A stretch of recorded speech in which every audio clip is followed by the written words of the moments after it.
Hello प्यारे बच्चों 8 grade अभ्यास पुस्तिका आप देखिए वर्ष 2023 के लिए आपको मध्य प्रदेश राज्य शिक्षा केंद्र द्वारा जारी कर दी गई है। तो हम आपको कक्षा 7 विषय विज्ञान का सॉल्यूशन बता रहे हैं। इससे पहले की वीडियो में हमने अध्याय 1 बिल्कुल कंप्लीट कर दिया है, जिसमें आपको अध्याय 1 है आपका पादपों का पोषण, ठीक है। और आप जैसा कि जानते हैं कि अब आज की इस वीडियो में हम अध्याय 2 जो कि है प्राणियों में पोषण, इसको सॉल्व करेंगे।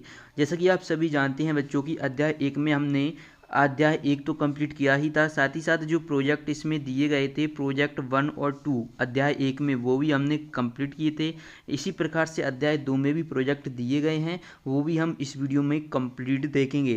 तो चलिए वीडियो को स्टार्ट करते हैं। बच्चों, वीडियो को स्टार्ट करने से पहले आपसे एक छोटी सी रिक्वेस्ट है कि जो भी बच्चे चाहते हैं कि आपको 8 ग्रेड अभ्यास पुस्तिका का कंप्लीट सॉल्यूशन मिल जाए, तो आपको क्या करना है, आपको जो बुक है, ये जो आपको बुक दिख रही है, सिर्फ कुछ नहीं करना है, इसकी फ़ोटो खींचना है और मुझे भेजना है।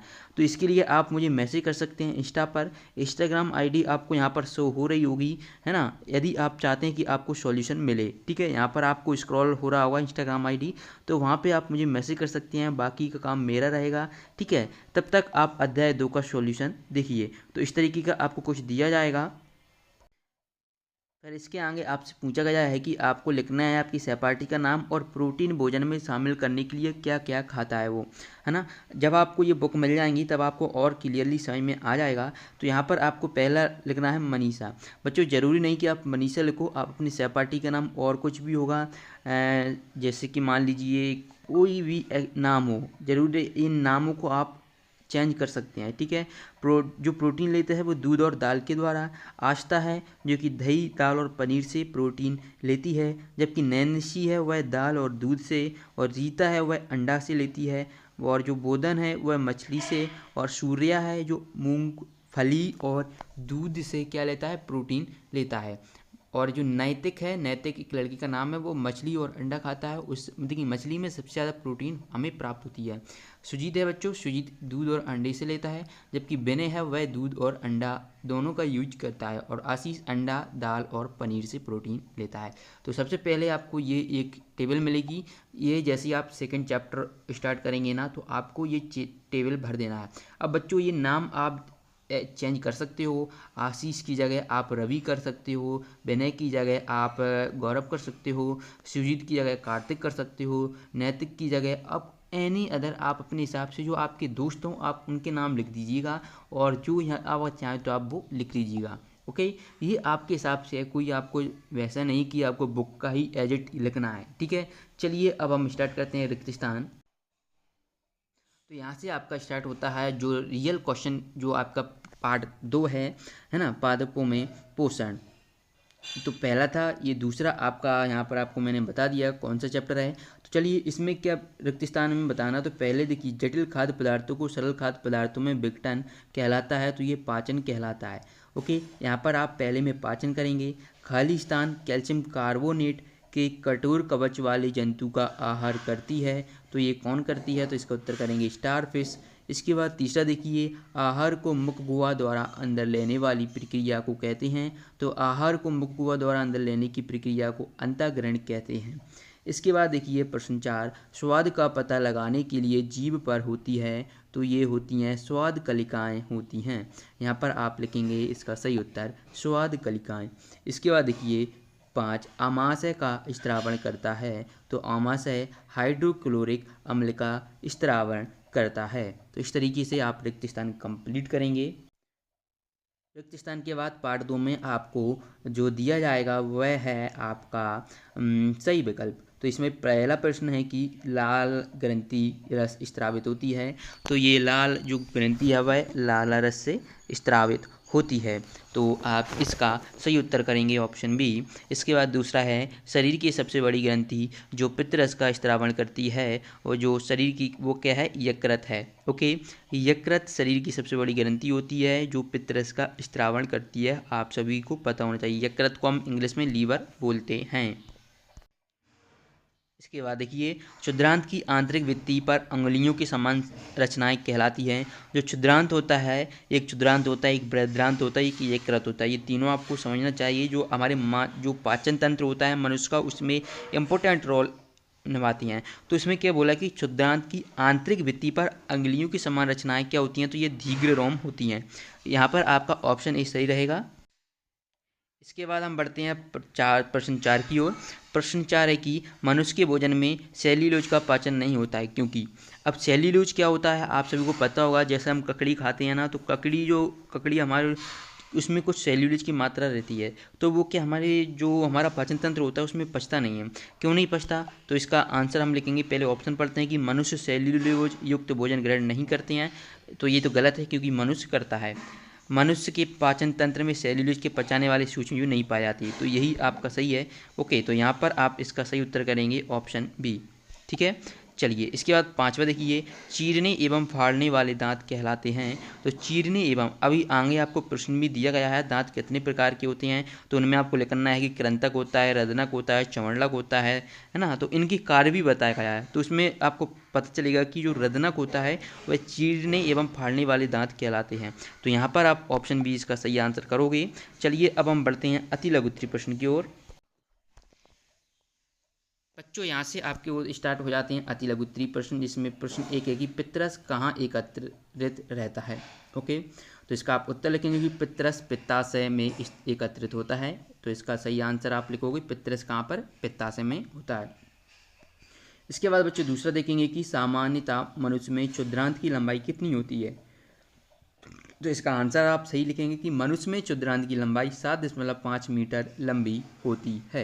इस तरीके से आप प्रश्न 1 और 2 के अति लघु उत्तरीय प्रश्नों के उत्तर दोगे। अब हम बढ़ते हैं अगले प्रश्न की ओर। यहाँ पर आप स्क्रीन पर देख पा रहे हैं प्रश्न 3, मानव पोषण के विभिन्न चरणों को सही क्रम में क्रमबद्ध कीजिए। ओके, तो यहाँ पर पहला है पाचन, दूसरा है अंतर्ग्रहण, तीसरा है अपशोषण, चौथा है निष्कासन और 5वां है स्वांगीकरण। तो जो मानव पोषण के विभिन्न चरणों को सही क्रम में करना है, तो ये क्रम सही से पहला क्या होगा आपका होगा अंतर्ग्रहण, यानी कि वो अपने शरीर के अंदर लेगा, फिर उसे पचाएगा। दूसरे नंबर पे पाचन करेगा, फिर अपशोषण करेगा, फिर स्वांगीकरण करेगा, फिर निष्कासन यानी कि निकाल देगा। तो इस तरीके से आप इसको सही कर लेना। ठीक है, तो इस तरीके से आप कर लोगे प्रश्न क्रमांक 3 का उत्तर। इसके बाद हम बढ़ते हैं प्रश्न 4। प्रश्न 4 है कि पित्त कहाँ निर्मित होता है, यह भोजन के किस घटक के पाचन में सहायता करता है। तो चलिए इसका उत्तर लिखते हैं। पित्त रस पित्ताशय में निर्मित होता है और पित्त रस वसा के पाचन में सहायता करता है। जो पित्त रस होता है वह वसा जो फैट होती है उसके पाचन में सहायता करता है, जो कि हमारे आमाशय में पाई जाती है। ओके, चलिए प्रश्न 4 के बाद हम बढ़ते हैं अगले प्रश्न की ओर। बच्चों यहाँ पर अब आपके लघु उत्तरीय प्रश्न स्टार्ट हो चुके हैं। यहाँ पर आपका जो है विभिन्न प्रकार के दांतों के नाम एवं उनके कार्य लिखना है। तो यहाँ पर एक पहला है कृंतक, दूसरा है रदनक, तीसरा है अग्र चवर्णक और चौथा है चवर्णक। तो चलिए अब इनके कार्य भी देख लेते हैं। बच्चों इनके कार्य में देखेंगे तो कृंतक जो होता है वो काटने के लिए, रदनक का हम फाड़ने के लिए यूज करते हैं और अग्र चवर्णक और चवर्णक चबाने के लिए यूज किया जाता है। प्रश्न 6 देखिए कि शरीर की सबसे बड़ी ग्रंथि का नाम बताइए, इसमें कौन सा स्रावित होता है तथा ये किस घटक के पाचन में सहायक है। तो आप इसका उत्तर लिखेंगे, यकृत शरीर की सबसे बड़ी ग्रंथि है, इसमें से पित्तरस स्रावित होता है जो वसा के पाचन में महत्वपूर्ण भूमिका निभाता है। इस तरीके से आप प्रश्न 6 का उत्तर सही से कर लेंगे। इसके बाद आपके सामने प्रश्न 7 देखने को मिलता है। प्रश्न 7 है, उस कार्बोहाइड्रेट का नाम लिखिए जिसका पाचन रूमिनेंट यानी कि जुगाली करने वाले जानवर द्वारा किया जाता है परंतु मानव द्वारा नहीं। इसका कारण भी हमें बताना है।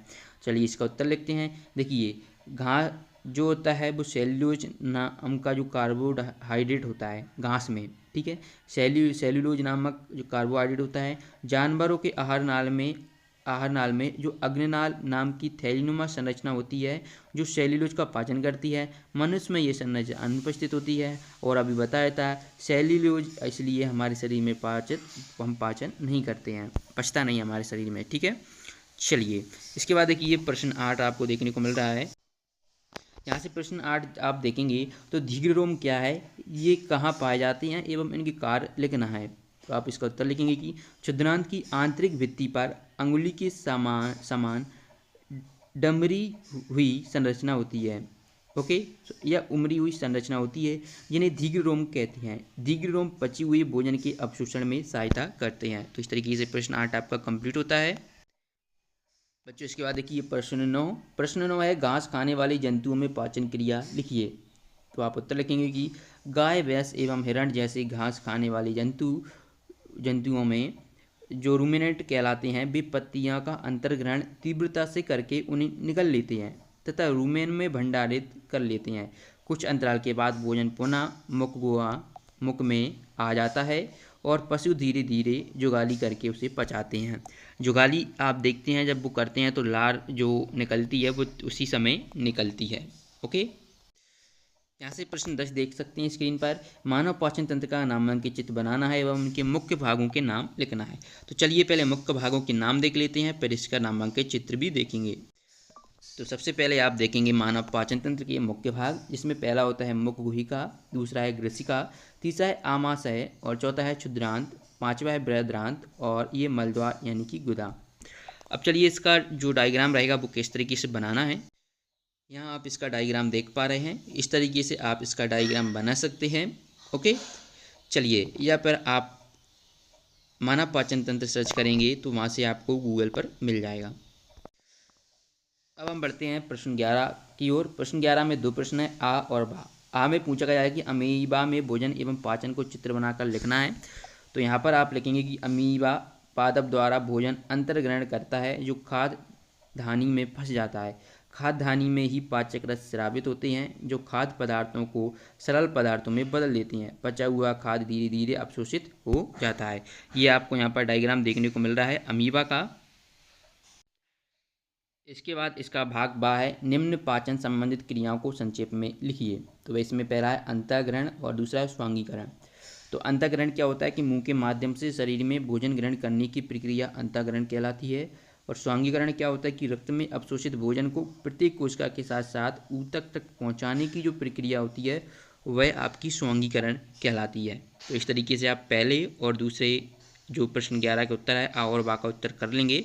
अगर आपको तो आप कंप्लीट और डायग्राम देखना चाहते हैं तो आप गूगल पर सिंपली सर्च कर लीजिएगा मानव उत्सर्जन तंत्र और अमीबा, ठीक है, तो आपको मिल जाएगा। अब चलिए प्रोजेक्ट आपका बच रहा है तो प्रोजेक्ट और कंप्लीट कर लेते हैं।